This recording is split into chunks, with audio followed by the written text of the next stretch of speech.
ಚುನಾವಣೆ ಪ್ರಕ್ರಿಯೆ ಹೇಗೆ ನಡೆದಿದೆ ಅನ್ನೋದನ್ನು ತಮ್ಮ ಮೂಲಕ ಗೌರವಾನ್ವಿತ ಎಲ್ಲ ಹಿರಿಯರಲ್ಲಿ ತಿಳಿಸೋದಕ್ಕೆ ನಾನು ಇಚ್ಛಪಡ್ತೇನೆ.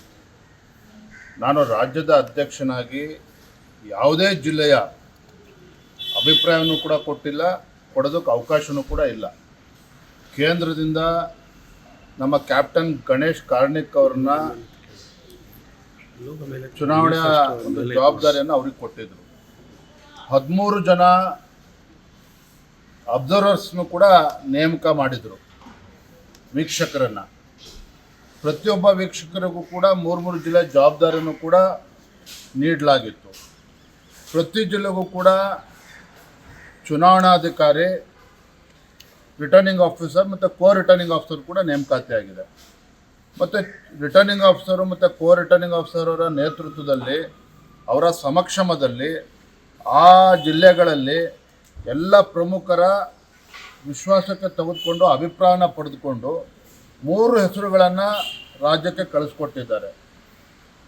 ಜಿಲ್ಲೆ ತಂಡದಿಂದ ಯಾವ್ಯಾವ 3 ಹೆಸರುಗಳನ್ನು ಕೊಟ್ಟಿದ್ದಾರೋ ಆ 3 ಹೆಸರುಗಳನ್ನು ದೆಹಲಿಗೆ ಕಳಿಸ್ಕೊಟ್ಟು, ದೆಹಲಿಯಿಂದ ಅಂತಿಮವಾಗಿ ತೀರ್ಮಾನ ಆಗಿರ್ತಕ್ಕಂಥ ನಂತರದಲ್ಲಿ ನೆನ್ನೆ ಚುನಾವಣಾ ಪ್ರಕ್ರಿಯೆ ನಡೆದ್ಬಿಟ್ಟು ಅವ್ರ ಹೆಸರನ್ನ ಘೋಷಣೆ ಆಗಿರ್ತಕ್ಕಂಥದ್ದು.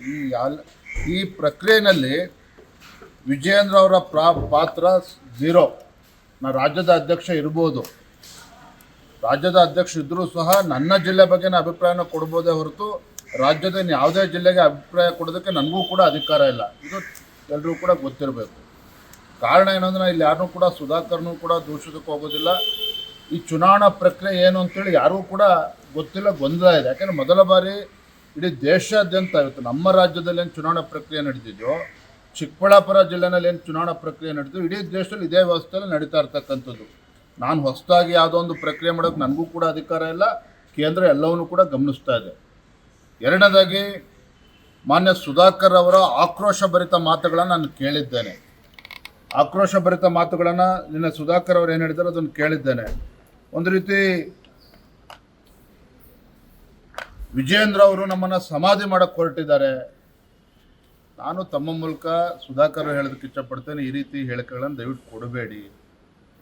ಅದು ನಿಮಗೂ ಕೂಡ ಗೌರವ ತರೋದಿಲ್ಲ, ನನಗೂ ಕೂಡ ಗೌರವ ತಂದು ಕೊಡೋದಿಲ್ಲ. ಅಲ್ಲಿ ಯಾರು ಆಯ್ಕೆ ಆಗಿದೆ ಅವನು ಕೂಡ ಪಕ್ಷದೊಬ್ಬ ಕಾರ್ಯಕರ್ತ ಮತ್ತು ಸುಧಾಕರ್ ಅವರ ಸಂಬಂಧಿನೂ ಕೂಡ ಹೌದು. ಹಾಗಾಗಿ ಚುನಾವಣಾ ಪ್ರಕ್ರಿಯೆ ಏನಾಗಿದೆ ಅನ್ನೋದನ್ನ ಅವರು ಕೂಡ ಅರ್ಥ ಮಾಡ್ಕೊಳ್ಳಿ. ಅವ್ರು ಏನೇ ಟೀಕೆ ಮಾಡಿದ್ರು ಅವ್ರನ್ನ ಟೀಕೆ ಮಾಡೋದಕ್ಕೆ ಹೋಗೋದಿಲ್ಲ. ಮಾಜಿ ಸಚಿವರಾಗಿ ಅವರು ಕೂಡ ಕೆಲಸವನ್ನು ಮಾಡಿದ್ದಾರೆ. ಆದರೆ ಪಕ್ಷ ಏನು ತೀರ್ಮಾನ ಮಾಡಿದೆ ಜಿಲ್ಲಾ ಮಟ್ಟದಲ್ಲಿ, ಅದಕ್ಕೆ ಕೇಂದ್ರದಿಂದ ಸಮ್ಮತಿನೂ ಕೂಡ ಸಿಕ್ಕಿದೆ. ಅದನ್ನು ನಂದು ಯಾವುದೇ ರೀತಿ ನನ್ನ ಮೂಗು ತೋರಿಸ್ತಕ್ಕಂಥ ಕೆಲಸ ಆಗಿಲ್ಲ. ಹಾಗಾಗಿ ಈ ರೀತಿ ಹೇಳಿಕೆಗಳನ್ನು ಕೊಡ್ತಕ್ಕಂಥದ್ದು ಖಂಡಿತ ಇದು ಪಕ್ಷಕ್ಕೂ ಕೂಡ ಗೌರವ ತಂದು ಕೊಡೋದಿಲ್ಲ, ಅವ್ರಿಗೂ ಕೂಡ ಗೌರವ ತಂದು ಕೊಡೋದಿಲ್ಲ. ಹಾಗಾಗಿ ಅವ್ರು ಏನು ವಿಜಯೇಂದ್ರ ತಿದ್ಕೋಬೇಕು ಅಂತ ಹೇಳಿದ್ದಾರೆ, ನಾನು ಆ ಥರ ಏನು ತಿದ್ಕೋಬೇಕು ಅಂತ ಅವ್ರ ಅಪೇಕ್ಷೆ ಇದೆ. ಅವರೆಲ್ಲ ಬೇರೆ ಎಲ್ಲರೂ ಅಪೇಕ್ಷೆ ಇದೆ. ನನ್ನ ತಿದ್ಕೊಳ್ತಕ್ಕಂಥದ್ದು ನಾನು ಕೂಡ ಅದನ್ನು ಮಾಡ್ತೇನೆ.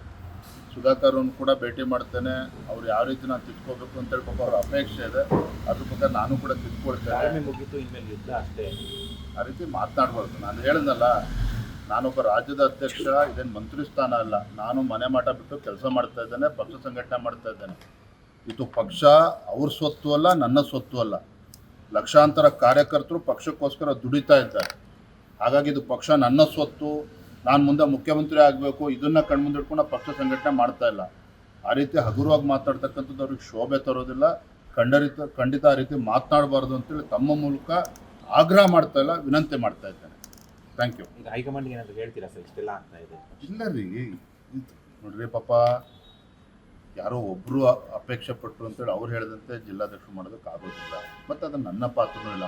ಮತ್ತೆ ಹೇಳ್ತಾ ಇದ್ದೇನೆ, ಉದಾಹರಣೆಯಲ್ಲಿ ರಾಮಚಂದ್ರ ಅವರು ಕೂಡ ಅಪೇಕ್ಷಿತರಿದ್ದರು ಅಧ್ಯಕ್ಷ ಆಗಬೇಕು ಅಂತೇಳಿ. ಅದೆಲ್ಲ ಪ್ರಕ್ರಿಯೆ ನಡೆದಿದೆ. ಆ ರೀತಿ ನನ್ನ ಮೇಲೆ ಆರೋಪ ಮಾಡ್ತಕ್ಕಂಥದ್ದು ಇದು ಖಂಡಿತ ಸರಿಯಲ್ಲ. ಅಲ್ಲಿ ವೀಕ್ಷಕರು ಹೋಗಿದ್ರು, ಎಲ್ಲ ಕೂಡ ಅವರ ಸಮ್ಮುಖದಲ್ಲಿ ಆಗಿದೆ. ಅದರಲ್ಲಿ ನನ್ನ ಪಾತ್ರ ಏನಿಲ್ಲ. ದಯವಿಟ್ಟು ಸುಧಾಕರ್ ಅವರು ಕೂಡ ಅನ್ಯತಾ ಭಾವಿಸ್ಬಾರ್ದು, ತಪ್ಪು ತಿಳ್ಕೊಬಾರ್ದು. ಮತ್ತು ಅಲ್ಲಿ ಕಾರ್ಯಕರ್ತನ ಆಗಿದೆ. ಹಾಗಾಗಿ ಏನು ಅವರು ಸರಿ ಮಾಡಬೇಕು, ಮುಂದೆ ಅವ್ರು ಯಾರು ಪದಾಧಿಕಾರಿ ಅವ್ರಿಗೂ ಅಧಿಕಾರ ಇದೆ. ಮುಂದೆ ಜಿಲ್ಲೆನಲ್ಲಿ ಯಾರ್ಯಾರು ಪದಾಧಿಕಾರಿಗಳು ಮಾಡಬೇಕು, ಅವರು ಸಲಹೆ ಕೊಡಲಿ ಅಲ್ಲಿ ಜಿಲ್ಲಾ ಮಟ್ಟದಲ್ಲಿ. ಖಂಡಿತ ಈ ರೀತಿ ಮಾತನಾಡ್ತಕ್ಕಂಥ ಸರಿಯಲ್ಲ. ಮತ್ತು ನನ್ನ ಈ ಎಲ್ಲ ಚುನಾವಣಾ ಪ್ರಕ್ರಿಯೆಯಲ್ಲಿ ರಾಜ್ಯದ ಅಧ್ಯಕ್ಷ ವಿಜಯೇಂದ್ರ ಅವರ ಪಾತ್ರ ಯಾವ ಜಿಲ್ಲೆಯಲ್ಲೂ ಕೂಡ ಇಲ್ಲ. ಸಚಿವರಾಗಿ ಅವರೇ ಆದಂಥ ಒಂದು ಕೆಲಸ ಮಾಡಿದ್ದಾರೆ. ಪಕ್ಷ ಸಂಘಟನೆ ಕೂಡ ಅವರದೇ ಆದಂಥ ಒಂದು ಶಕ್ತಿಯನ್ನು ಕೊಟ್ಟಿದ್ದಾರೆ. ನಾನು ಕೋರ್ ಕಮಿಟಿ ಆದ ನಂತರ ನಾನೇ ಅವತ್ತು ಕೂಡ ಮಾತನಾಡಿದ್ದೇನೆ, ಮರುದಿನವೂ ಕೂಡ. ಯಾಕೆ ಮಾಧ್ಯಮದಲ್ಲಿ ಬಂದಾಗ ರಾಜ್ಯದ ಅಧ್ಯಕ್ಷರಾಗಿ ಮಾತಾಡ್ತಕ್ಕ ನನ್ನ ಕರ್ತವ್ಯ. ಕೋರ್ ಕಮಿಟಿಲಾಗಿರ್ತಕ್ಕಂಥದ್ದನ್ನು ಮಾಧ್ಯಮ ಮುಂದೆ ಚರ್ಚೆ ಮಾಡಬಾರ್ದಿತ್ತು ಅಂತೇಳಿ ನಾನು ಕೂಡ ಮನವಿ ಮಾಡಿದ್ದೇನೆ.